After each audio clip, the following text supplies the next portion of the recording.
Hello everyone. This video is going to talk about the portfolio introduction and the different components that make up that introduction, what you're going to try to accomplish with this final essay that you write, and also just give you a good idea how to apply the skills that we've practiced all quarter, starting from the style portfolio and through the in defense of essay and how does it make meaning essay to this final assignment as well. The portfolio introduction, as we're going to see, is kind of an interesting hybrid essay. It is an essay in which you are using the skills that you've learned throughout the quarter at the same time that you're talking about the skills that you learned throughout the quarter and proving to me that you know how to do them well and that they show that you are a better writer. So the portfolio introduction is an argument that you have grown as a writer, but technically it's also a representation of your writing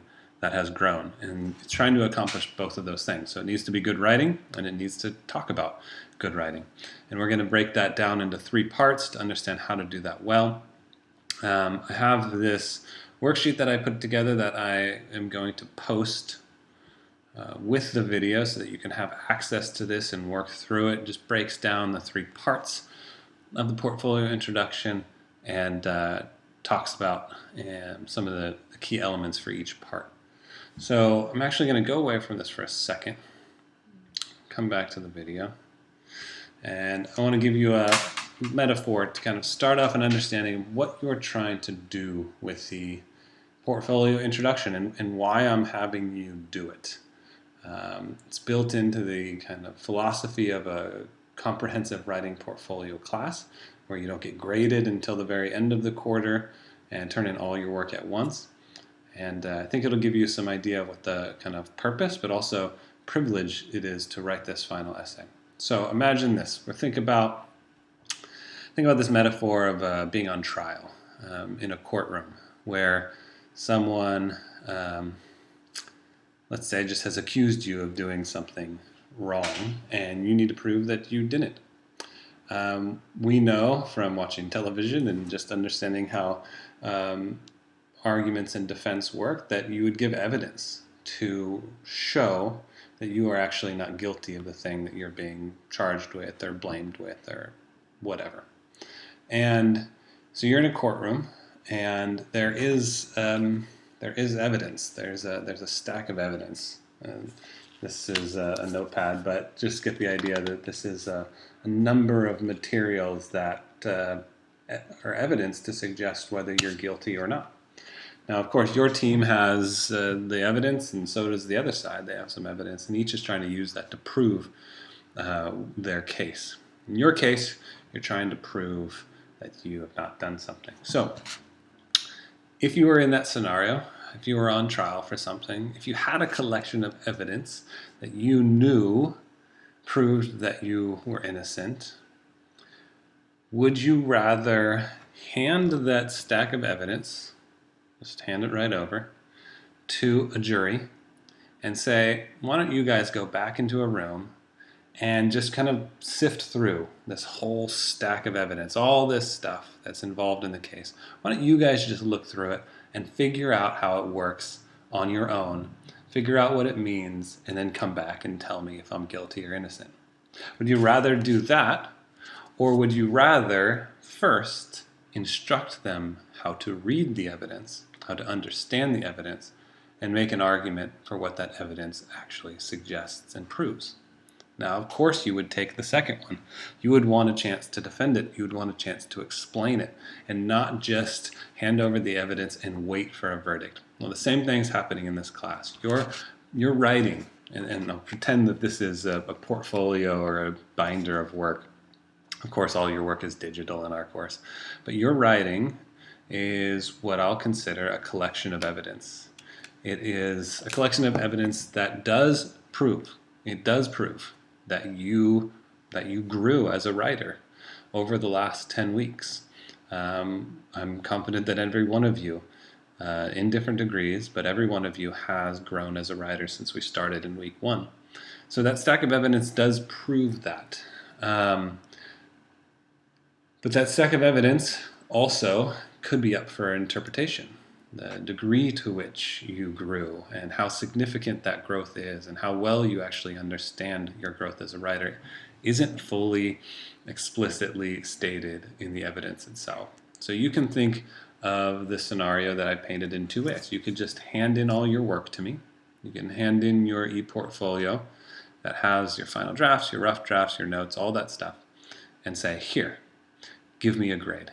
You tell me whether or not I've grown enough in this course or how much I've grown. You tell me. You look for the evidence that matters and is most significant, and you look to make an assessment of what my grade is. So you could do that, of course, or you can give me a guide. You can explain it to me. You can select the most important evidence from that collection of work and use that to persuade me that you've grown as a writer to a certain degree that ultimately deserves a certain grade in the course. And so, of course, all of you are going to choose the latter, that you want to have some control. You want to be the lawyer defending instead of just the person that's been blamed sitting there waiting for someone to tell them their outcome. So that's what we're going to think of the portfolio introduction as. It is your defense of the evidence. And so a key feature of this we're going to talk about as we break down the three parts is that this is a persuasive essay and it is evidence focused. It's evidence based. You need to prove to me with evidence from your portfolio that you've grown. So I'm going to end that metaphor now and open up this document. And I think it's already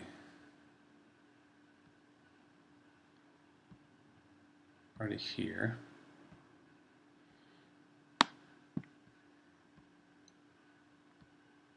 Okay. And with that in mind, we're going to go and talk about how you're going to develop this this portfolio introduction. Now, as I said, it's going to develop in a very similar way that the last two essays we've written develop. It's going to use the same skills. It might just use them in different ways because, as we know, when we have a different rhetorical situation, we use skills differently to have the appropriate effect on our audience. So I'm going to show you what we break down the portfolio introduction as first, and then go to each section and tell you how each can be developed. So I'm going to have what we call the rhetorical situation section. You actually have a draft due this week that is just the rhetorical situation. We're going to look at the full draft. The full draft will be due with the e-portfolio at the end of week 10. And you'll develop this once you've first established a rhetorical situation.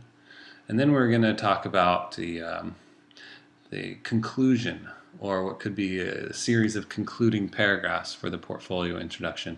And this is that last part of the prompt that I talked about in the previous video, where you'll get the chance to defend education in writing and rhetoric in general. So prove that you understand the significance of the growth, of your growth as a writer and critical thinker and rhetorician. So those are the three sections that we'll work through. The first two, I'm going to have plenty of notes to discuss with you, and we're actually just going to work through this worksheet to do so.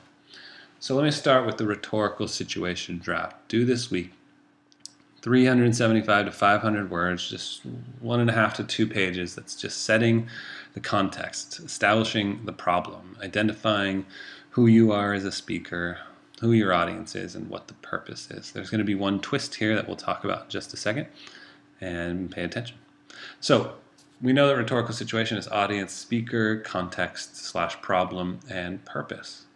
Now, I listed audience first here and separated it from context, where usually they were side by side, because the different dynamic about this essay is that the context or the problem is not going to be related to your audience. Now, for the last two essays, we've talked about how you identify your audience and you identify the problem they have with the topic that you're writing about, that you want to solve, and then you want to teach them something.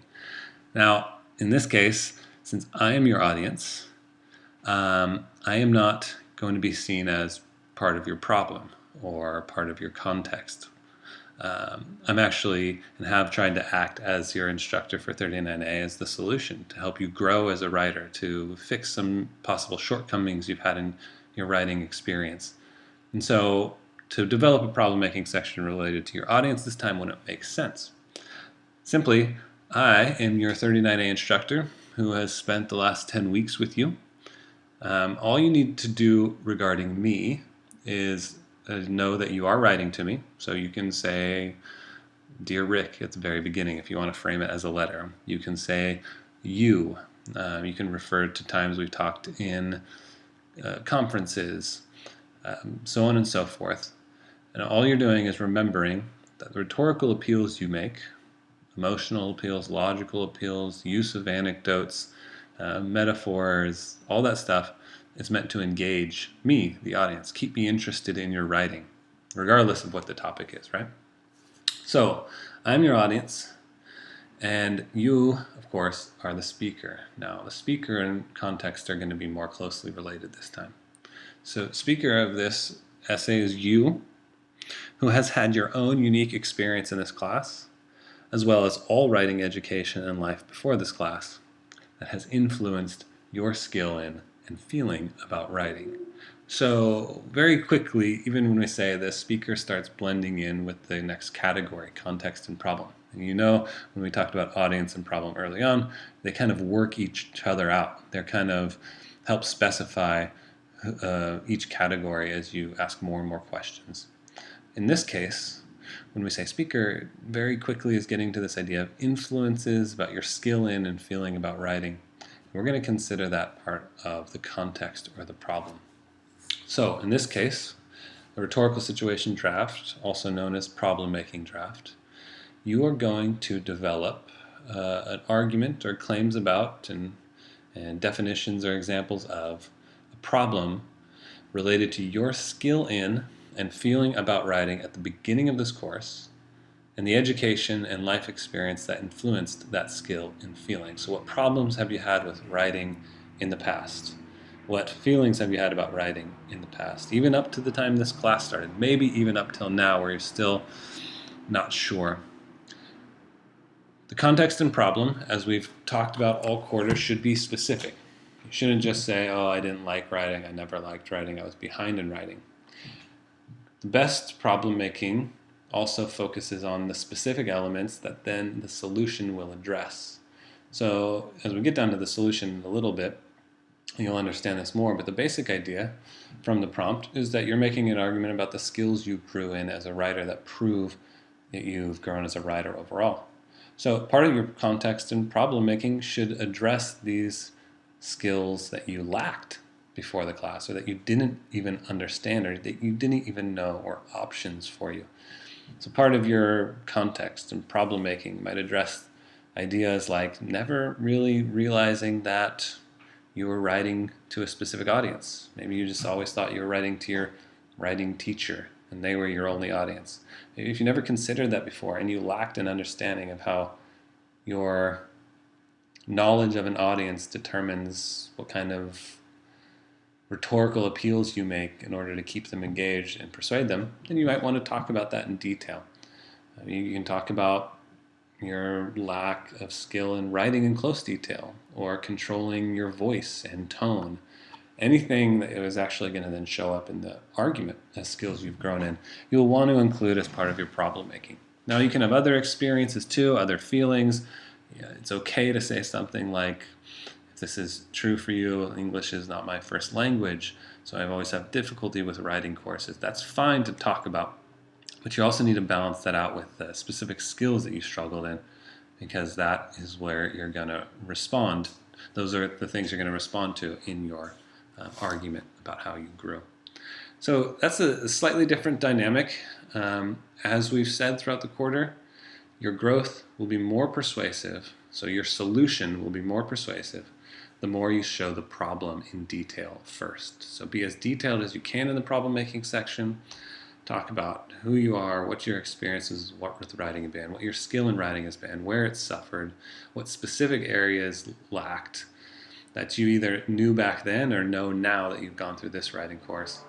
And ultimately, you're going to use that to move into a solution, to respond to with a purpose. And the purpose of this essay is to prove to me that you have grown as a writer, and that you know how you've grown as a writer, and become more aware, adaptable, and in control of your writing skill. So there's the basics of the rhetorical situation. You're going to write a draft for this, due this week, and I'll look forward to hearing about those and commenting on them as well. So now that you have the rhetorical situation draft done, you're going to move on to the full draft. That full draft will be due with the final e-portfolio at the end of week 10, and that will of course include your revised problem-making draft plus the new complete draft.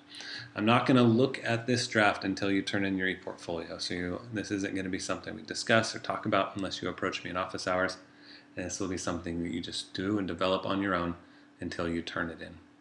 So we've read the prompt already, but let me read it again, and then we're just going to walk through some what to do's and what not to do's, and ultimately talk about how to apply the modes of discourse to this final portfolio introduction. Full draft. Your portfolio introduction is your final assignment, and you can think of it as your last persuasive essay for the course. The purpose, as we just discussed, is to prove to me that you grew as a writer over the 10-week quarter, improving in your writing skills and in your awareness of your writing process, which is reading, drafting, revision, etc. Basically, you're being asked to explain your writing progress and your successes, and potentially the places that you feel still need improvement throughout the assignment sequence, showing me where and how you found your style, put your style in action, reflected on your style, and defined and defended the style of the poet. So when I say throughout the assignment sequence, we're going to see this in a minute in the what to do and what not to do, I mean that we've learned a number of skills throughout the 10 weeks. Now, I don't want you to fall into the trap of choosing to talk about skills and how you grew as a writer just focused on the style portfolio, for instance, where you were, as this says, found your style. So if you just chose, well, I'm going to show that I grew as a writer by talking about how I learned to write in close detail, and I learned how to control my tone and my voice, and I learned how to create more beautiful language with repetition of sound. If your portfolio introduction just covered that, you'd only be covering a part of the course and a part of the skills. And that's kind of the style skills that we practiced early on in the quarter. You want to choose a selection of skills that spans the entire assignment sequence. So that's going to be reflected again in this what to do and what not to do in just a second. I just thought I'd call it out here. So you know the purpose. Let's talk about what to do in this portfolio introduction and what not to do. And then we'll get into how to develop each claim about skills that you have grown in. So we have what to do. The best way to prove that you grew as a writer is to focus on specifics. So you want to focus on specific skills that prove you grew as a writer. You want to cover, as I just said, a range of skills. So you want to talk about maybe some style skills that you learned, or maybe even one style skill you learned. You want to talk about argumentative skills. You can talk about critical thinking skills, such as, understanding and refining your rhetorical situation. You talk about revision skills, skills in organization, essay development, transition, etc. You have all these different types of skills that have been addressed throughout the quarter. You want to cover a range of these. With that said, what you talk about in your portfolio introduction is a selection. You're not talking about every single skill you learned in this class and applied to your writing, but you are selecting the skills that you think best represent your growth as a writer and cover that range of skills in these categories. So you might be asking, well, how many? Is it 1? Is it 2? Is it 3? Is it 4? That's really up to you. You have to remember, you're trying to persuade me that you grew as a writer. You're trying to do that in an engaging, interesting way that keeps me reading. And it's going to be up to you how many skills you choose to focus on. Now, one thing to think about is that you could group some skills together. So for instance, if you were going to talk about writing in detail, now let's say if you were going to talk about controlling your tone, and you wanted to talk about diction choice plus syntax plus imperatives to do so, you can kind of put all those together because all three of those things, diction, choice, syntax, and imperatives, affected the voice or the tone of your writing. And so if you wanted to kind of lump those three together as growing in the skill of controlling tone, you could do so. So then that technically you'd be talking about three style skills as one kind of shared category. And then you can move on and maybe do something similar with argumentative skills or critical thinking skills. You can talk about the entire understanding of rhetorical situation, how audience, purpose, problem intersect and work together. Or you could talk about specifically learning to write to audience and learning to identify audience and how important that is. So that'd be either taking one part of it or the whole part of it. It's really going to be up to you how you organize it. And again, what you think best will show me and reveal to me your growth as a writer. So those are the three main things in terms of skills. And when we talk about skills, those are going to kind of be your claims, which we'll see in a bit. You're going to say, I grew as a writer in this skill. And so those are going to act as claims that then need to be developed. So we're going to see that one way and the best way to develop those arguments about growth in that skill is to quote evidence from your writing portfolio to showcase those skills. So actually quoting yourself, which might be the first time you've ever done that, maybe not. Quoting yourself to show that that skill is actually done well and done effectively. Last thing I'll say in the what to do section is a reminder. Growth as a writer means that you learned the skill and are aware, adaptable, and in control of the skill in the writing. And this means that you know when to use the skill and for a specific effect. And so just maybe showing that you learned the skill. Oh yeah, I understand the rules of metaphor, for instance, doesn't necessarily mean you grew in that skill. You could have just have learned, the rules for developing metaphor and can showcase, creation of a few metaphors that make sense. But that doesn't mean you know how to use metaphors specifically to target an audience for a specific purpose in a specific essay. And you would need to prove that too. And so talking about growth as a writer isn't just learning it, but it's applying it and doing it well and controlling it. That's something to keep in mind throughout the argument process. Now I have a list of what not to do. Let's keep in mind that I don't want you to summarize what we did in the class.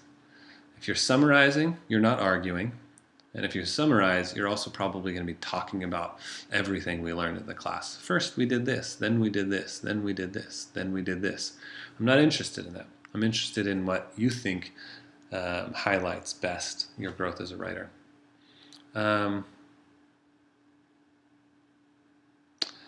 As I said earlier, don't just make claims about your growth in style skills. Don't just talk about how you grew in writing in detail, metaphor, and controlling your voice. That doesn't cover the span of skills that we learned throughout the quarter. Don't explain or summarize what I taught in the class. Even though I'm your audience and you're talking to me, it doesn't suit your argument to say, first you taught me this and then you taught me this. No, I'm more interested in how you learned and applied the skill. And that should be the heart of your argument. Don't make an argument about how hard you worked. That doesn't mean you can't make comments in the conclusion section or an introduction section about the amount of work that this took and that you applied. That's fine. But sometimes I see students make whole paragraph arguments about how hard they worked and try to use an argument about hard work to defend a certain grade. And that's just not the focus that you should be giving to this portfolio introduction. Again, focus on the skill, which is specific and can be quantified with actual evidence from your portfolio. The last thing, don't flatter me. And I put in parentheses too much. Of course, you can talk about your experience in the course if you like and how you enjoyed it, if you did, and in which ways. But sometimes students think that since this is the introduction and I'm going to be reading this as they assess their grade, sometimes go over the top of saying how wonderful this course was and how great it was, and they spend too much time flattering instead of sticking to the goal of the assignment, which is show the skills in action and prove it to me. So there's some notes for you to come back to and think about. The last thing we need to do for this section is talk about the modes of development, the modes of discourse that we learned early on in the quarter, have been thinking about throughout the quarter as we develop our essays. And now I want to just show you how they can be applied to or thought about in terms of the cover letter. So of course we know these are claim, definition, example, evidence, and analysis. I want to remind you that this is not a formula, that each paragraph you write and each claim you make does not need to be developed first with definition, then with example, then with evidence, then with analysis. But these are options with how you develop an idea. Now, of course, you can develop them with all 5 in this order, or with all 5 in a different order. You can have evidence before it or a definition. We've seen that with Barbara Holland and with other essays we've read. Sometimes a paragraph doesn't need a definition or example. Sometimes it's best to just jump to evidence and analysis. But these are up to you. What's the best way to prove that this idea you're stating is true? So with that said, I'm going to walk you through what each of these developments could look like. So first you have the claim. Your claims in this essay that focus your paragraph are claims about a skill that you learned that made you a better writer or a more aware writer. We've already talked about that. We also have definition.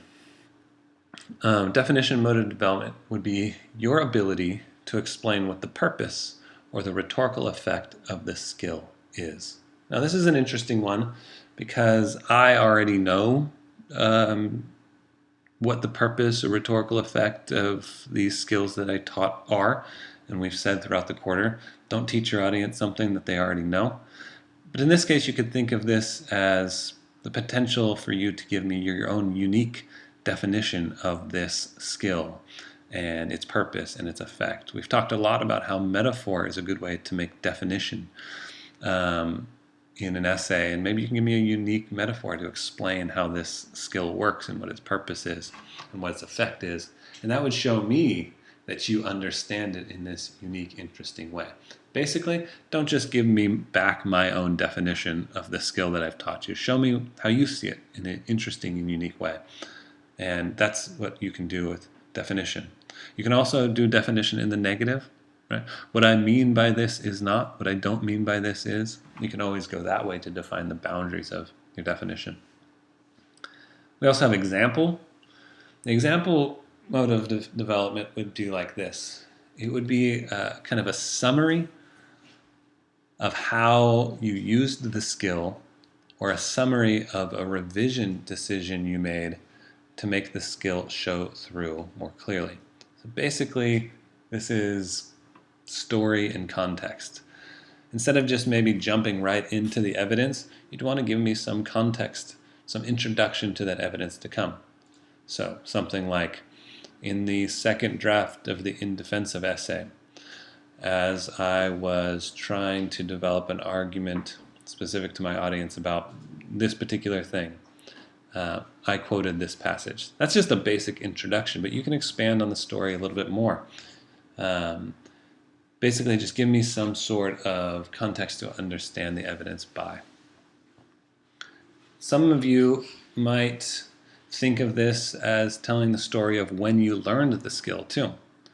Maybe it was a reading assignment when we were talking about, I don't know, imperatives, for instance, and you really understood it when we started reading Try to Praise the Mutilated World. You didn't quite get it with Coming Close, but oh wow, Try to Praise the Mutilated World. I get imperative, I get how it controls tone and voice, I get the effect it makes. You can tell me a story of how you first came to understand and learn the skill before then you went to apply it in your own draft.